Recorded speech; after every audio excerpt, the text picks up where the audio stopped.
Hello, everyone, and welcome back to the ARPA Highlights series. I am Cameron McLaughlin, the Equity and Engagement Coordinator in the People and Belonging Department, and I'm thrilled to have you join us today. The ARPA Highlights series is here to shine a light on the amazing programs and resources made possible through Athens-Clarke County government's allocation and distribution of ARPA funds. Our goal is to educate and inform our community about the impactful work being done, the lives being changed, and the opportunities being created thanks to this vital funding. In this episode, we will be highlighting the ARPA-funded programs by Advantage Behavioral Health Systems. You'll hear about the crucial homelessness, mental health, and wellness services they provide and the positive outcomes they've achieved for individuals and families in our community. So sit back, relax, and get ready to be inspired by the stories and insights we will be sharing with you.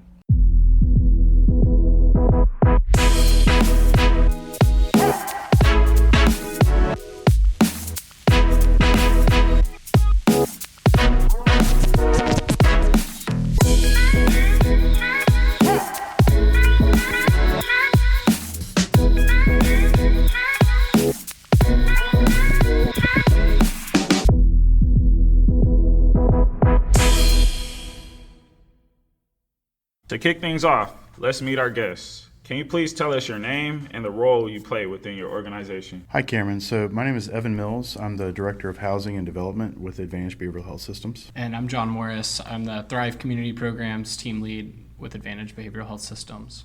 Appreciate you all for coming in today. Can you provide a brief overview of the Hotel Voucher program and the behavioral health programs funded by ARPA? Yeah. So Advantage, we ran a hotel program that started back in 2020. It was a COVID-funded program that was given folks who were unhoused a place to quarantine if they were to test positive with COVID. That was the initial idea of it. Now it evolved over the next few years to be this really awesome program, kind of transitional shelter for getting people off the streets or out of situations and into a safe place to be. The idea of getting them into housing, that was all funded with CARES funding, and so it was the timeline on that funding was coming to a close, and around the same time that First Step was closing, the county prompted us to help find places for those residents at First Step to go, which included some funding to continue the hotel program specifically for those First Step residents. So we were able to get 27 of the folks out of First Step into hotel rooms, and then a majority of those 20 of those people exited to housing destinations from the hotel.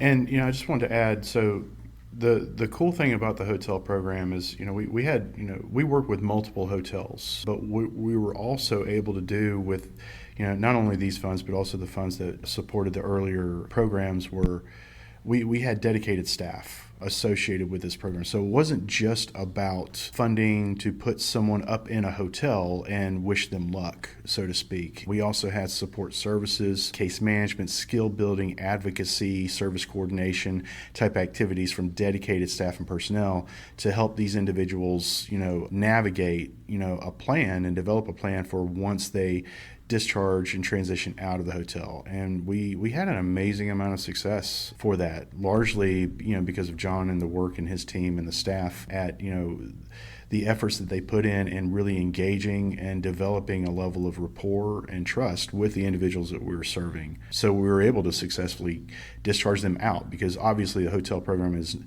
is not a permanent destination, and it's a very expensive program, but we were able to the goal was to get them in temporarily and then move them into a more permanent residential program. And I would echo off that. It was a very interdisciplinary response in that we had an on-site case manager who was coordinating connection to various other resources at Advantage. So if an outpatient case manager, an individual counselor, or the housing case manager, or whoever it was, whatever service it was at Advantage or outside of Advantage was trying to get a hold of the client or schedule appointments with the client, or the client needed help getting there. I mean, it was a warm handoff, if not more, like full-on connection to the service and follow through with getting the service. And so we saw the clients in the hotels a much higher rate of access to the various services at Advantage and outside of Advantage. What was also really cool too is we also had the ability to sort of interface with the business community, and particularly local hotels, on the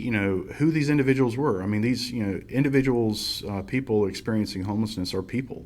but there's a certain, level of stigma associated with that group. And we were able to interface with, local hotels and business owners, employers and everything too, on, who these people are and allowing them to sort of be exposed to that population. And so many of them came out so much the better for it, to where they were like, wow, I had no idea the needs and the extent of need of this population locally. And I didn't, many of us take for granted some of the things that we have already. And so being exposed to a population where there's so many barriers to stability and so many obstacles that they have to overcome, it was a really great chance for us to educate some of our community partners in that manner. Could you all discuss any unexpected discoveries or breakthroughs that have emerged as, research and development of the program happen? I believe that when people have their basic needs met, they're more likely to succeed.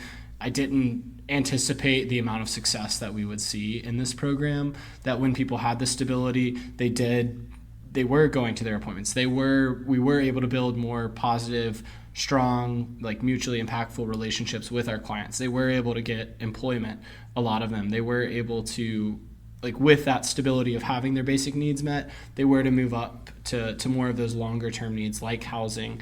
But even for some, fulfillment and feeling safe and feeling secure, the benefits of that were tremendous. And I'll add to that sort of, when you say unexpected, what John said is very true. We did not expect the level of success as far as, getting people out and into stable housing. But what we found out there's a concept out there, that's bantered about at the state and federal levels in this world called housing first approach. And that's the idea is to take someone, if they're living in an unstable situation, and get them housed first.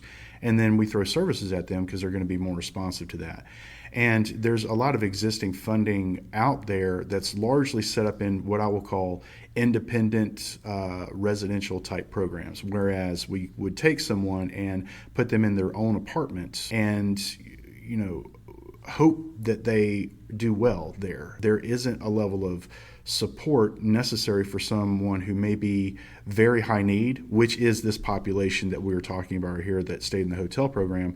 So some of the individuals don't do well in those kind of environments where they can see their case manager maybe 2 to 3 times a month, but in the meantime, they're in an unfamiliar environment with, not always the best neighborhoods that, we're able to put them in. And they don't do well if they're very high need, if they're actively using, for instance, or if they're in psychosis, or if they're having a lot of issues socially and reintegrating into the community. But with the hotel program, we were able to address that need and that gap there. And we worked with so many people in the hotel program that through our other programs did not succeed and had a lot of failures, were known to the community. Many of them had been homeless for 10, 15, 20 years, in and out of our services, in and out of our programs.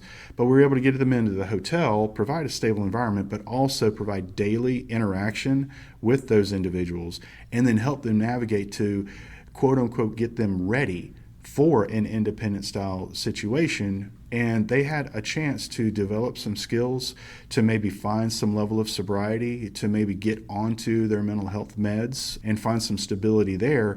And then we found they were able to maintain, for the first time in our encounters with them, the ability to be successful in some of those independent residential. So there is a gap in services there, but the hotel program really filled that gap. Now, it was very expensive for that, and I don't think that particular program is sustainable moving forward, but the idea around being able to provide intensive support for individuals with high need in order to transition them into a less intensive supportive environment, but more permanent housing, that's a model that we're hoping to be able to replicate down the road. And the hotel program really informed that. Yeah, I was just going to add that giving people stability, we could find the common ground of this is what needs to happen or what this needs to look like. This is how you need to conduct yourself to continue staying at this hotel, to not have problems with the hotel management, to get the things that you need. And so really partnering with clients and saying this is a big step in getting you off the streets permanently, or into the place that you want to get permanently. Let's brainstorm together how we can find the common ground or the steps that you can take right now to sustain this and maintain this. And that was skill building for all the skills that they needed to sustain housing long term. So having that a site that they can have the stability in the daily case management or the daily case manager to check in with them and troubleshoot. And it's not as consequential as getting into an apartment, screwing up, getting evicted, now you're back on the street. In the hotel, if they had mess ups, we had a case manager on site to address that, where it was okay to mess up and fail, but we had to have a conversation about it and figure out, all right, how do we adjust to keep you here and prevent you from exiting back to unsheltered homelessness? And John, that was brilliant. I love that you said that. It's okay to mess up and fail. And that's one of the things, and across the theme and our philosophy within our programs, is we want to make sure that we have an environment where the individuals that we're serving know and understand that it's okay to mess up and fail. Because, frankly, I don't know about you, Cameron, but I mess up all the time. I fail all the time. I've made so many mistakes in my life. But, I've had second, third, fourth, fifth, 5, 6 chances to get something right. And in some cases, in some of the programs that we have for these guys, they don't have those chances to fail, and it sort of sets them back. So what we were able to do, like what John was saying in the hotel program, is give those guys the opportunity to mess up and then learn from their mistakes and then be able to improve and find a level of stability or to figure things out as they go through, which was really cool. When talking about those challenges, you talked about failure and with the people that participate in the program, but what were some difficulties or challenges that you all as Advantage had when facilitating this program or getting people to join the program? I'm sure the need was there, so there was no issue at all, like filling spots, but what were some other challenges that you all had? I think the biggest challenge that we had, from a success standpoint, is finding available housing once they were ready or once they're in that space.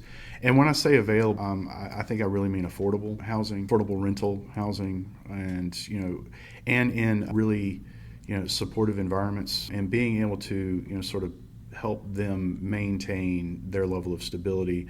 These individuals, that find themselves in those situations, they do have a level of baggage. They do have criminal histories. They do have poor credit. They may be underemployed or unemployed, at least initially. And so being able to locate within this area or even in our neighboring counties, because we also, from, our person-centered approach, we did a level of relocating individuals outside of the county too, if they needed to go, even out of state in many cases. So it's really just a matter of trying to navigate the local environment and the local housing stock. And that's just an ongoing issue, is finding affordable housing that can support the needs of the individuals that we have. I echo that. I mean, our local housing market has seen one of the biggest swings from a surplus back in 2010, 2012 through 2019. I think there was a New York Times article that talked about that, and we had seen this huge swing from having a surplus to shortage of housing in our community locally.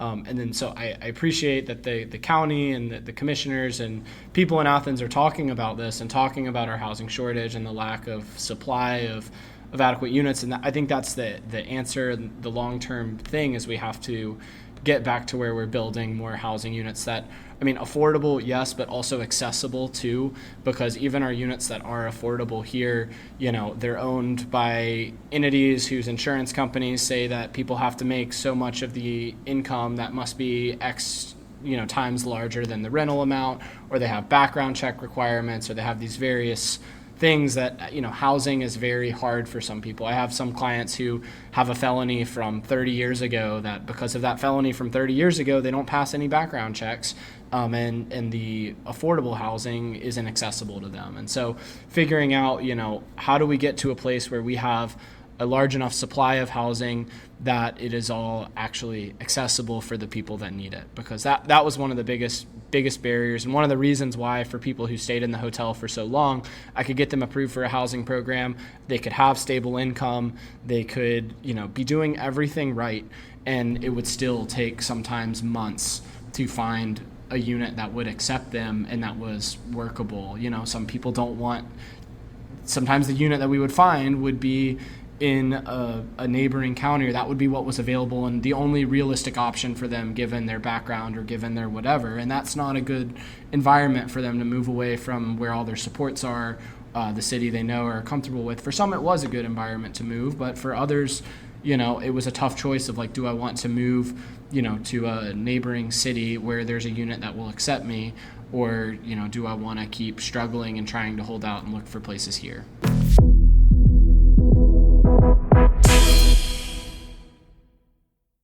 All right, so you all talked a little bit about coordinating with the hotels, involving stakeholders. What has that been like? How has it been using stakeholders to make this program thrive?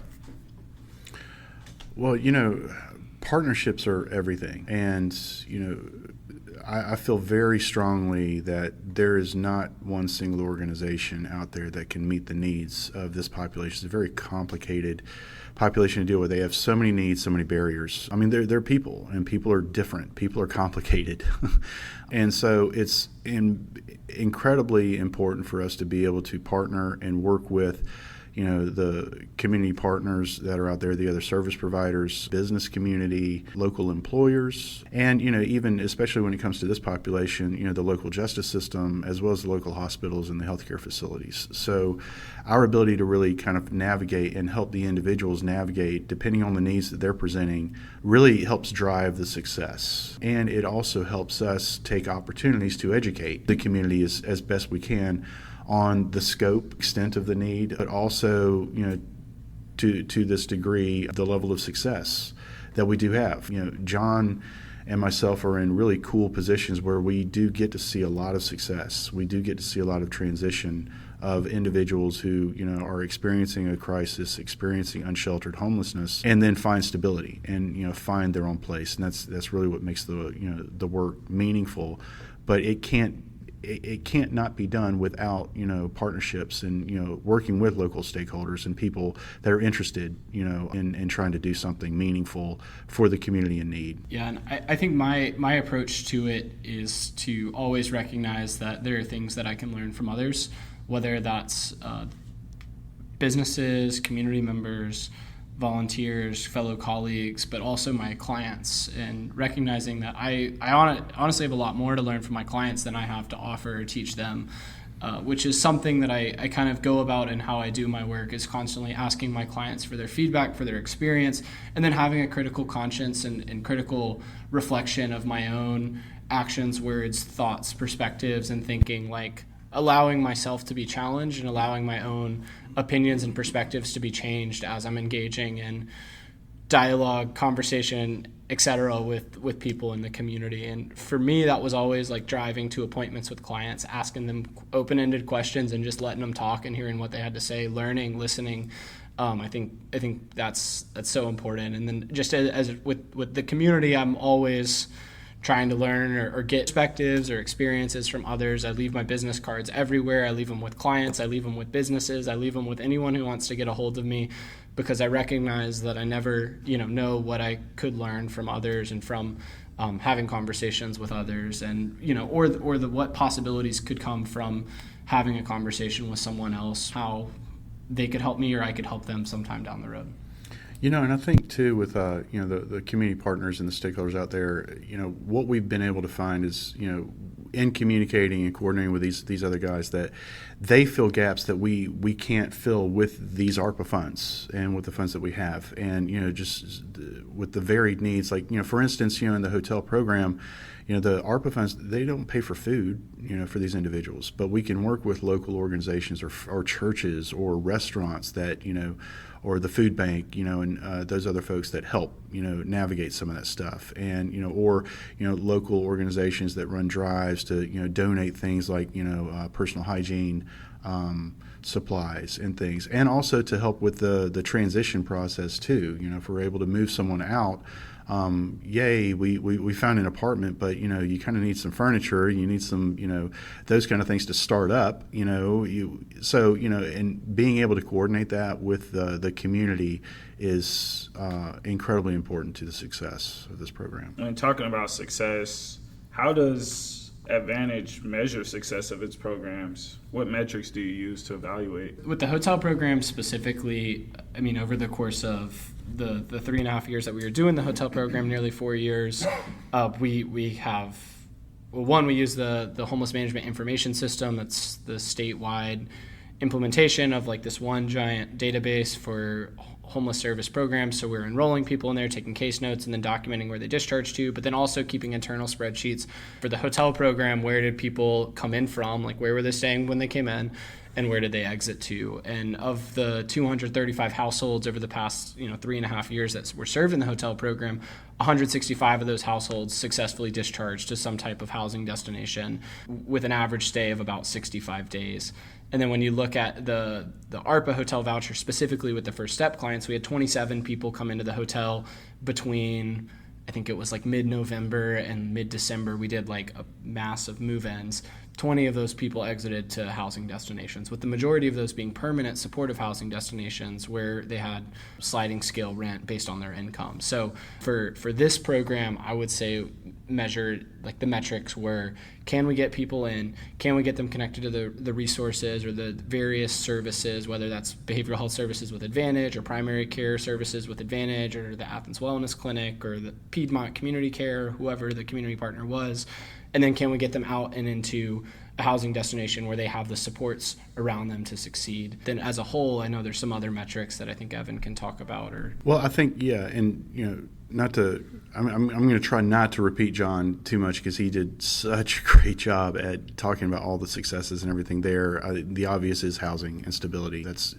But I think, what's also important, and what we look at not only within the hotel but across all of our programs associated with individuals experiencing homelessness, is connection and retention. That drives the success. If they continue coming back to us, if we continue to engage with them, if we know where they are, and if we have been able to develop a level of rapport, a level of trust with these individuals through consistent engagement. That way they can feel that they can be honest with us and we can get down to the root of what their issues really are and help them navigate out of that. So, it's sort of a long answer to, retention and connection. I think that drives, and if we're successful at retention and connection, then we are going to be successful at transitioning into stable situations and helping them find income or get employed or reconnect with their family, whatever it is that they want to do from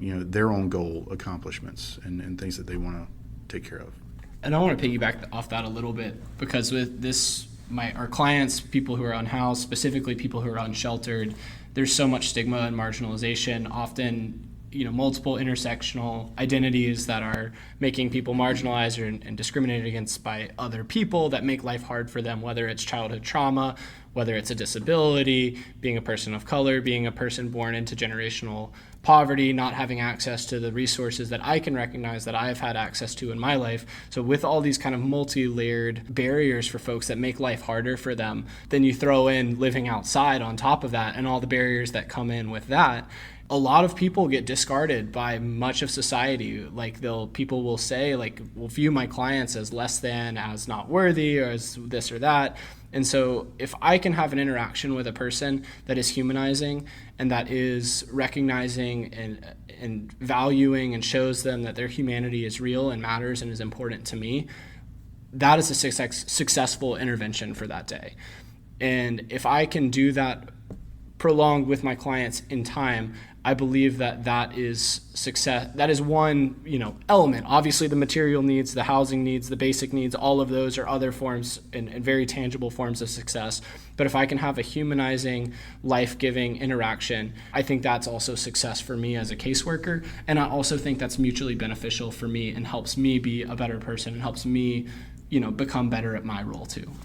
And John, and everything that you just said there, that sort of encompasses this term that we use within our field of work called trauma-informed care. And, basically, and particularly for the population that we are working with, I would dare to say at least 90% of our population have experienced some level of trauma in some kind of a way. And trauma does something to individuals. And it can be presented in so many types of different behaviors, and some of that can be antisocial behavior, some of that can be anger, some of that can be expressing verbal violence or even physical violence in some kind of ways. And the success at which we're able to build a level of trust to that to help overcome some of those traumatic behaviors, helps us get to the root and to address, the real needs. And it also provides an environment where they can be real with us and they can trust us.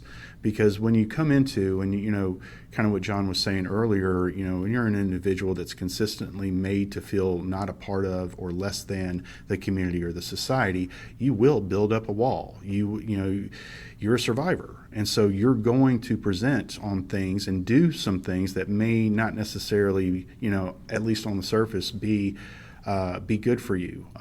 But if you're in a place where you feel like you can be open, you can be transparent, and you can have a level of trust that this program is going to do something to help me ultimately there, then we can get to something that's really meaningful and get them into a place. And that, again, that just drives the success of the whole program.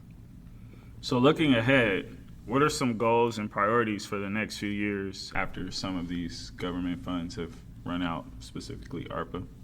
So I think, particularly, talking within the context of the hotel program, and I know I've, alluded earlier that, it's a very expensive program, and we're very aware of that, and it's not a sustainable program.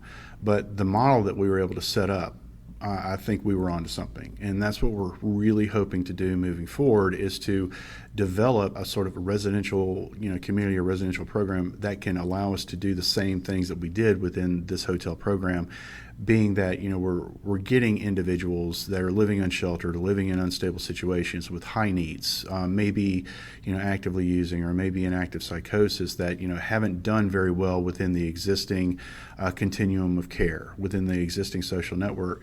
And if we're able to get them into a stable environment or a residential facility where we can have on-site 24/7 care, promote a recovery-supported community, and allow them to sort of socialize and learn some skills and, develop some trust and develop a level of resiliency and work through, the things, the barriers, and overcome the barriers that they have that they brought with them, then we can transition them into longer permanent type housing. At Advantage, we've worked very purposefully to develop a continuum of housing supports where we have sort of short-term, medium-term, and longer-term residential options for individuals that present with a varying degree of need. And what we're trying to do is sort of fill in the gaps in that, because people do need shorter-term, some people do need shorter-term, higher intensive supports.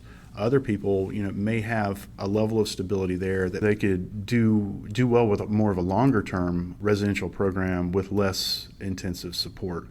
And that's what we're hoping to replicate. We are working with the county, some SPLOST funding, and we're leveraging some ARPA funds and also some funds from the state that will be able to build a facility that's going to be located on our property at 240 Mitchell Bridge. And what we're hoping to do is to provide an environment so people can come in and have that 24/7 support. And then we will be able to transition them out to our existing other programs like rapid rehousing, like the permanent supportive housing / shelter plus care programs, the Georgia Housing Voucher, or the Housing Choice Voucher, or the Section 811 programs.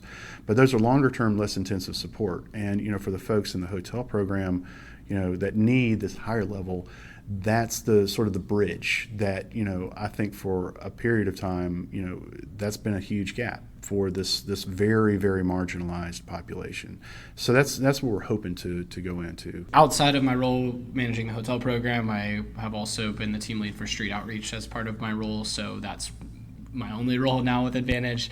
And our team is going to continue doing what we do. We're out in encampments every day, downtown, wherever folks are at every day, getting to know people, learning their stories, getting to know their needs, their goals, their aspirations. And then, because we're asking them those things, and then once we learn that, figuring out how can we plug in as a teammate, how can we plug in to help you.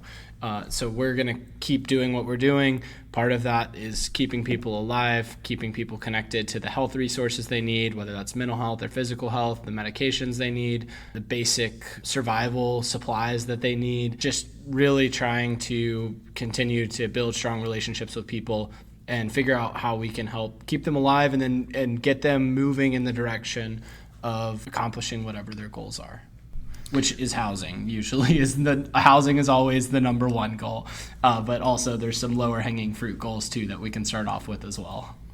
And we've also got this Camp Crisis Response Initiative too that we're really excited about that we're going to be doing. That's we did receive some funding to support that initiative, and we've got a really cool partnership with the local police department and some other county agencies where we meet on a regular basis. I believe it's biweekly, and to talk about local camps because they still exist. There's camps throughout the county that we're trying to address, trying to deal with there, and from a coordination standpoint, working with the police department, working with the county agencies on how we navigate that. Because ultimately, what we're trying to do is to get these guys, sort of out of spaces where they're not supposed to be and into spaces where they need to be. But that's an ongoing process. But the positive that I take from that is that our partners are willing to come to the table and continue to work through this difficult and complicated problem. And as long as we're still able to come to the table and talk about all the many pathways that an individual can take into stable housing, I think we've got some really cool things that are going to happen over the next couple of years. But I'm glad you brought that up, Evan, because the ARPA hotel program was because a sanctioned encampment was closing down. And it was, what are we going to do with these 40-plus people who are left at this encampment, and we have 3 months to find a place for them to go before they close down. Advantage, here's some money to help figure this out and get these people places. And I think we had a tremendous amount of success doing the model we did, which was weekly case management on site at First Step, meeting people there where they lived, and then talking to them about the different resources, doing the outreach, coming to them to do, the case management outreach and then the connection to services.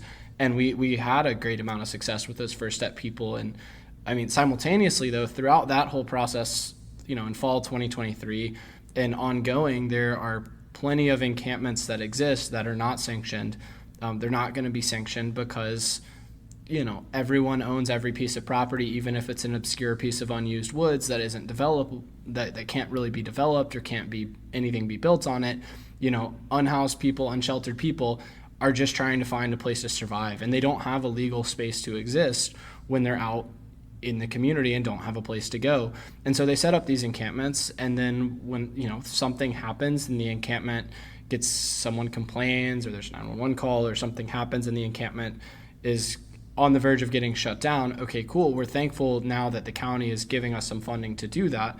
And so what lessons can we learn from the 3 months that we had for a very prolonged, case management and finding places to go for all the people that were at First Step? How can we expedite that timeline and provide a very intensive intervention for folks in situations that camps are getting shut down at that are not sanctioned, which happens very frequently.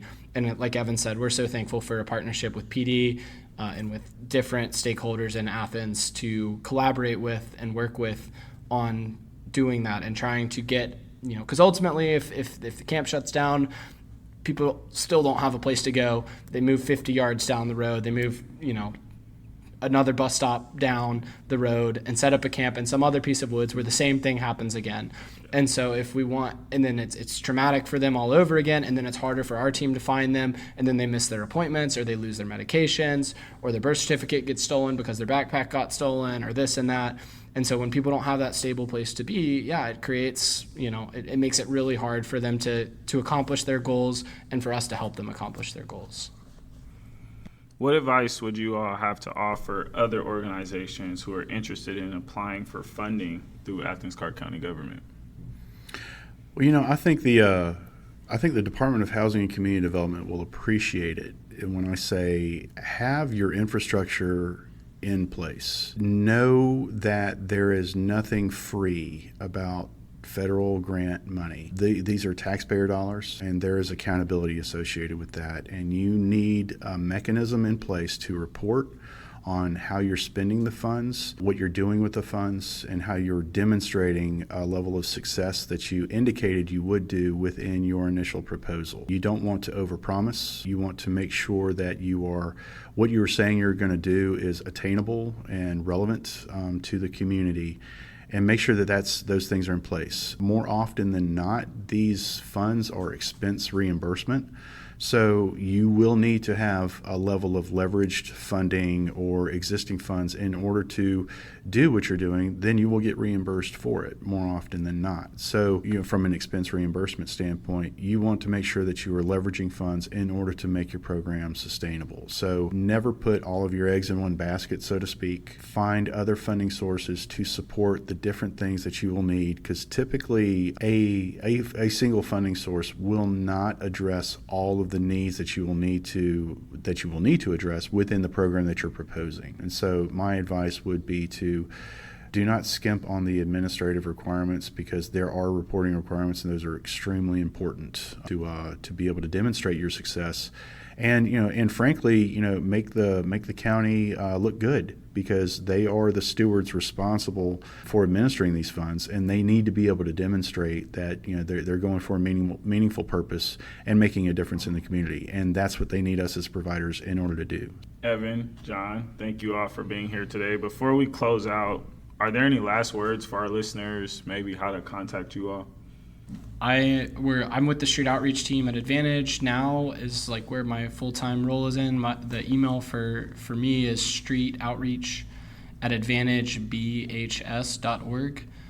That's streetoutreach@advantagebhs.org, and you can email our whole street outreach team there. We're always happy to chat or set up a meeting or try to, respond to any concerns, questions, or comments you may have, particularly regarding unsheltered individuals. And again, my name is Evan Mills. I'm overseeing all of the housing and homeless outreach programs at Advantage. My email address is evan.mills@advantagebhs.org. We have a variety of different programs, about 12 different programs that are associated with housing and support for individuals who need a level of stability. And so you can reach out to me, and I might be able to help guide access to some of those.